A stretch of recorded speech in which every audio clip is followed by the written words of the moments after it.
Hello, everyone. This is Linda Lim. I'm the CEO and founder of Essential Element Capital. And I have here Ricardo and Chris. Ricardo Santipanes is the CEO of Belsa LLC, as well as co-founder of Alpha in Mexico. Chris is our good client. I've been there since almost the first time that they started from Mejia Valley Transportation. And both of them will give a recap on what we have done in 2023 and what we're planning for 2024. So this is the Q4 report webinar. And we've been in 3 quarters so far, and so far look very good, very promising. 2024 looked really good as well. And we're going to give you the update what we're going to do next. Ricardo, you can take over. Thank you, Linda. Thank you. Good morning. Good morning, Chris. Okay, guys. First of all, thank you, Linda, for everything this year. Thanks, Chris, for being behind this project. It was an amazing collaboration with you. And well, let's talk about it. Okay, it was quite a year. It was quite a year, really, this 2023. We learned a lot. And, as Linda said, we started this journey. Actually, started back in, I think, January or February, but it became a reality in March. So we've pretty much been working on this the whole year. So I have a list. I'm going to be going on the checkpoint. And well, as well as Linda and Chris, thank you to all the people that believe in this project. Without that help, we couldn't make this boost to the business. So I want to talk about the timing and the process that we learned. Because if you remember from other webinars, our growth in Mexico was pretty much made with our own resources. So this year, what happened is we got an injection pretty much of steroids of financial. So what we learned is how to manage that process, right?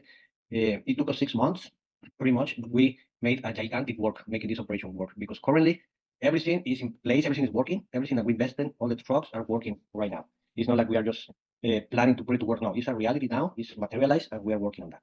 So what I've learned is what I need to put beside the truck to make it work. I have that pretty much calculated right now. So that gives me more opportunity to plan for 2024. Because with the success that we have in 2023, now we know how to duplicate. Now we're going to be in touch with Linda to provide the following steps, but definitely we want to keep growing this. This time of the year is a very particular time of the year, which is, of course, for the holidays, but it's also challenging for a lot of business. Depending on which business you are, December could be a business of road, it could be a very busy season. And in our case, it is a busy season. It is a busy season because we have a lot of deliveries. We don't stop pretty much. I mean, we have trucks rolling in Christmas Eve, which, I mean, is kind of touching every year. Every year is the same, right? We try to be in touch with them, talk to them on the phone, but they don't feel alone. However, pretty much 40% of the fleet is gone. The drivers need to go home. They have to go home. They need to see their families. And this is something very common, even in Mexico. Even if they're locally, I mean, they really want to enjoy their family. They're on the road every day, all day. They don't see the family for weeks. So it's not really a matter of money. You can tell them to get paid whatever they want, but no, it's a matter of family. They want to go with the family. And we experience this challenging every year. We know about it and we prepare for that. So being that said, the first quarter is going to be a really good quarter, and it's going to give you pretty much a real picture, because now it's going to be the 100% new fleet working, completely operating with all the drivers. And the first quarter is going to show us what the new team, what the new structure is going to really start producing. And I think it's really interesting. During these 3 months, coordinating with Linda, we're going to see, okay. And the good news is that we have the market, we have the customer service, we have everything is in place. We did create a bigger structure than what we had before, but now it's fully trained, it's fully operating. So now we're just ready to make a meeting together and plan how much growth we want.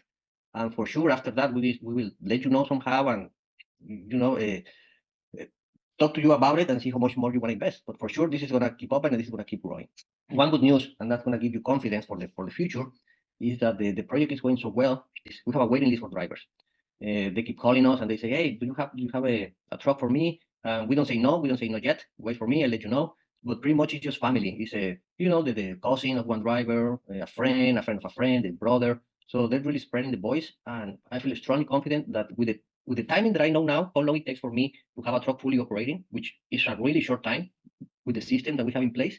So I feel very confident that now everything's going to run so smooth. It's just, I mean, how many more trucks? We give a time frame, we get the driver, and we start running. That's what we're going to do for next year. We're going to be really busy. And just a little bit the story of this venture, right? I realize now the importance of the injection of capital in a really solid structure. So I think now it's even more solid and with more knowledge than we started. So this is going to be really good. Dear friend Chris here, which has been a customer of me and a very good friend, I am really touching base with him because he is the director of transportation of Mejia Valley, MVT. Is just to give you a picture of this company, they have over 2,000 trucks. So the simple, just imagine 2,000 trucks is like, and he's the director of this company. So the knowledge that he can have compared to a truck for 2,000 with a truck, which will be 100 soon, you know, the knowledge that I can have is really important, and also in understanding the market and understanding our benefits and our advantages, because of course we have competitors. But our advantage is the structure, the solid structure we have in Mexico, the quality of the people that we are running the business, and the knowledge of the market. So I think for the second quarter, once we are going to be completely stabilized, even for us, everything is, you know, put in a good place because market is going to be even better. I'm going to let Chris talk about the experience because he's been a witness of what we're doing. I think he's gonna be able to tell you, you know, the really good work we've been doing, and also give us a little bit of feedback what he sees from his point of view as a customer, and also the point of view being part of this project and what the future may look for us. Thank you, Chris. Thank you, Ricardo. For seeing how things have operated from day one, working with Ricardo on their investments and getting the trucks and plates and getting the operator behind the wheel. It's 2 weeks or so before that truck gets running, and seeing the first one going, the 12th truck running.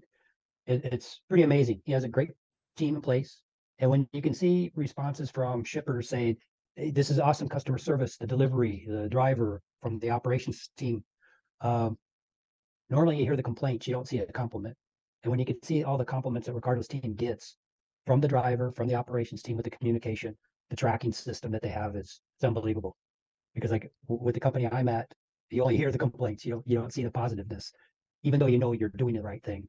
So Ricardo's, you know, it's great that you have the right team in place. That's the most important part of the structure. Your drivers are doing fabulous jobs getting things on time, doing the right thing, how they maneuver, to where your growth is really unlimited. You have the right dedication involved with all of your team. No one's afraid to work the weekends. No one's afraid to respond. Versus other places that it's 8 to 5 and I'm done at 5:01. So I'm not going to reply until the next day. So Ricardo's team is doing amazing. They really get involved. They're hands-on. They make sure the pickup's done on time, the delivery's done on time, with all the communication in between. So it's really nice to see that type of teamwork, because you don't always have it. It's them against us type of atmosphere in different settings. So they all work hand in hand together. The way the freight market is going, I know based on where I'm at, December is a tough month. You really are working 2.5 weeks in the 4-week period, just because the holidays, between the shippers being closed. With me, we deal a lot with the maquiladoras in Mexico, where they're off for the whole holiday, so it may take 10 days off. So you have less freight. But on the domestic US, you got to have drivers that want to be home. You're trying to make deliveries on, I actually have deliveries being made on the 31st of December, which is tough to find the driver to do that. But the shippers need to have their deliveries made by year end. So it gets challenging for everybody to make things happen. But you go start in January, the first week you're back to business, and trucks are all rolling, drivers are moving. Takes a couple of days to get situated on how get your mind in place on working. But things are going good, and for the right size company, especially with Ricardo, all in the positive. You get a lot of companies that bought equipment prior or during the COVID pandemic, and they're upside down and they're going bankrupt. So Ricardo's in business at the right time with the right knowledge, buying the equipment at the right price is really making sure he's running right. That things don't go bad, because we do see it. It doesn't matter if it's a freight broker. There was a big one that went out that had a $3 billion tag on it, called Convoy. So Ricardo's in the business at the right time, and all I can see is future growth. You know, he has the right input and the right team. And as he says, he has drivers in place waiting. He got a waiting list for drivers because he's treating the drivers the right way. He's paying them the correct money and not trying to undercut. So he has that in place to make that very viable for his company. You know, you have a reputation that you treat the drivers right, your operations team, people are going to want to join your team. So, you know, as Ricardo puts trucks on, he's going to have a bigger waiting list for drivers, because more and more people are going to want to join the company because he is treating the drivers the right way. And that's very important, because you can see drivers come and go. They switch companies all the time, but here they're consistent. They stay with Ricardo because he is treating them the right way. What do you think about the future of the business itself, like as a whole? There'll be a lot of growth, but the stabilization for the first quarter, to have everything in place coming back out of the holidays, as the shippers build up their inventories. Because, you know, the first quarter, January, February, it starts off slower for freight, but the momentum picks up as you get into towards the end of February, March, and then you have a lot more. But with the market, every day it's gets less challenging or less competition because some of the guys that did borrow a lot of money aren't going out of business. So with Ricardo where he's at, he's in the right place at the right time. So his business can continue to grow. But Okay. the market is going to pick up on the domestic US side. The domestic side is the part that we move once we have the first lot coming up from Mexico. Yeah. So being that said, I mean, and we haven't even getting to the nearshoring on this webinar, which is that we've been talking about for the last 2 or 3 sessions. I mean, the nearshoring is unbelievable. Getting into the Mexican politics, me as a Mexican, we are really surprised with what the numbers are showing because 2024 we're going to change president.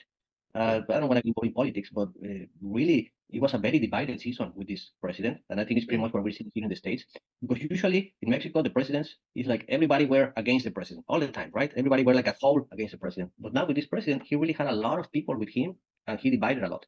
The Mexico economy is really strong. I mean, we don't see unemployment, we don't see homelessness, we don't see. Actually, there is something going on in Mexico, especially in Mexico City.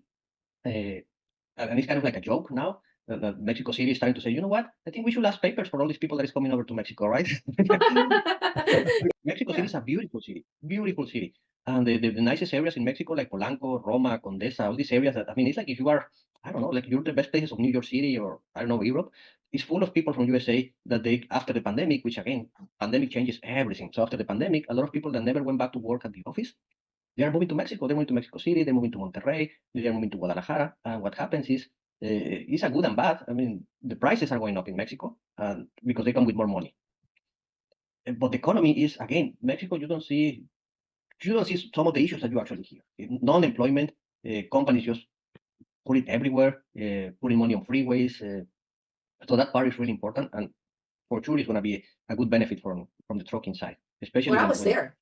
Yeah, I mean, and you Yeah, saw I was it, there, and I was there, and then at that time also, like, it's a small, it's not in Mexico City, even in San Luis Potosi, I didn't see, it's very clean. It's very clean, and it's very, yeah, there's no homeless, food is great, and hotels and things like that. Like, you can tell from the amount of trucks that have been selling, like the cars and stuff like that. Car is also, they're all really nice. That sometimes is an indication of how the wealth in the city, how the money in and out is from those kind of big companies opening up. I saw like lineup of all brands in San Luis Potosi, right? You can see like, a small like Beverly Hills kind of like shopping center in 1 or 2 corners. It's like a brand name, and then they're very clean. Yeah, it's spotty here and there. There's a gap between one area and the other, but overall, as a city, is very impressive.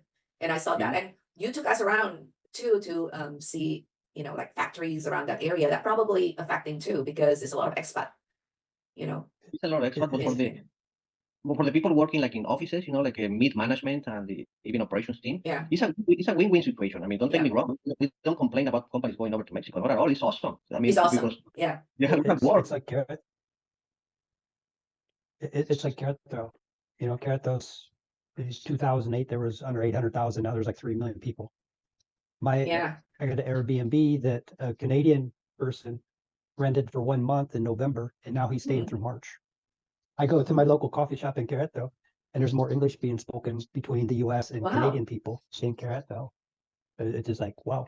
Yeah. So a lot of people are realizing the culture, the benefits of being there. So there's a lot happening, and it just keeps on. Yeah. The billions of dollars being invested in Mexico in the next 3 years is unbelievable. Yeah. So, we talked about it before we even start the webinar, like what you guys did. And Chris, you confirmed that too. What Ricardo and the team did in a very short period of time, with a lot of trucks. I mean, I always hesitate I've been with a lot of like medium, large size business and helping them grow and stuff like that. That was my job before.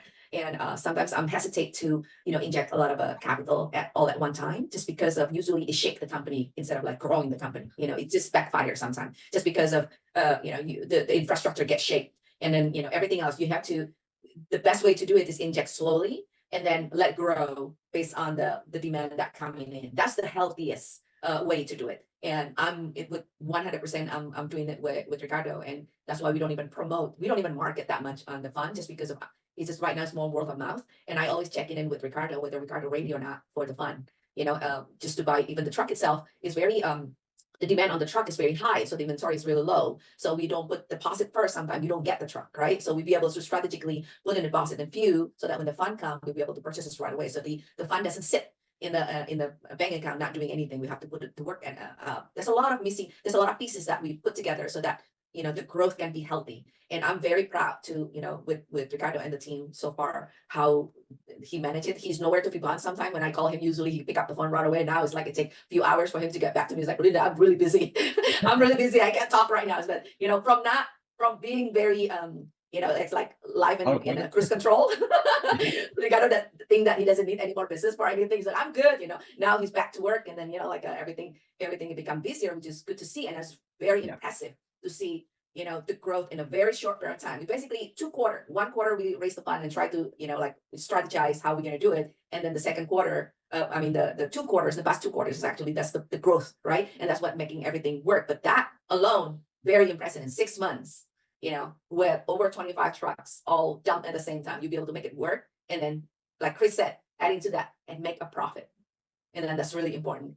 And Ricardo and I, this is like moving on to the next session, is basically Ricardo and I went to not San Luis Potosí, sorry, is to Albuquerque, Chris, in Mexico, because the thought of, New Mexico, the thought of having, like a terminal, Ricardo call it terminal, right? So for the truck stop, I'm from real estate. So I was thinking that, okay, truck doesn't have appreciation. It's only depreciate, right? We do bonus depreciation and things like that, but then overall the asset depreciate. The only thing that, appreciate, one of the best thing, not the only thing, is real estate. So in my mind is always thinking how we combine a high cash flow investment with something that not, too high cash flow. That's a lot of benefit though, tax wise, and appreciate. So we've been thinking about it having combination on the truck, the logistics of the truck, and the real estate. And we went to New Mexico, Albuquerque, and saw firsthand that Amazon looked like Disneyland, like, huge Amazon fulfillment center. And then the land over there is a lot of like, empty land, which is now increasing in prices, but it's kind of like a good, really close, about 5 minutes, 10 minutes away from the freeway,